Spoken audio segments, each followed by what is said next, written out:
Hello bachcho, let's read this question. The question says, pieces of copper and silicon are initially at room temperature. Both are heated to temperature T.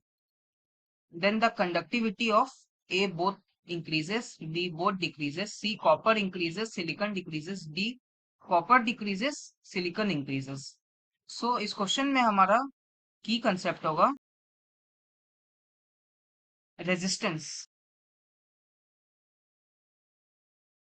So resistance due to temperature जो होता है उसका formula होता है R T for any temperature equal to R T nought, जो कि हम room temperature ले सकते हैं टी नॉट को, into 1 plus alpha into T minus T nought. यहाँ अल्फा जो है उसको हम टेम्परेचर कोफिशिएंट बोलते हैं, अल्फा को. और हमारे पास यहाँ दो मटेरियल दिया हुआ है. पहला दिया हुआ है कॉपर और दूसरा दिया हुआ है सिलिकॉन. तो हमें पता है कि कॉपर जो है, कॉपर एक मेटल है और सिलिकॉन जो है वो एक सेमीकंडक्टर है. सो मेटल के केस में अल्फा जो होता है यानी कि टेम्परेचर कोफिशिएंट अल्फा, ये पॉजिटिव होता है मेटल के केस में. वेयर एस सेमीकंडक्टर के केस में अल्फा नेगेटिव होता है.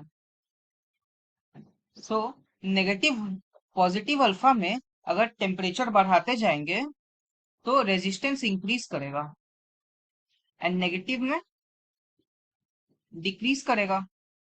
रेजिस्टेंस इक्वल टू, हमें पता है किसी भी कंडक्टर या वायर के लिए रो एल बाई ए होता है.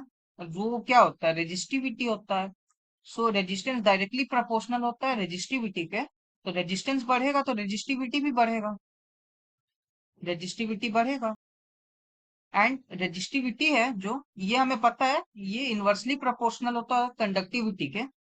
कंडक्टिविटी को सिग्मा से लिख सकते हैं, इनवर्सली प्रोपोर्शनल होता है ये. सो रेजिस्टिविटी बढ़ेगा तो कंडक्टिविटी घटेगा.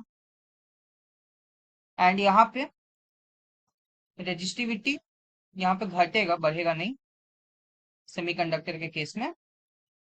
तो ये घटेगा तो यहाँ पे कंडक्टिविटी बढ़ेगा.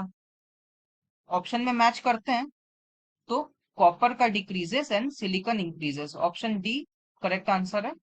Hope you understood it well. Best of luck.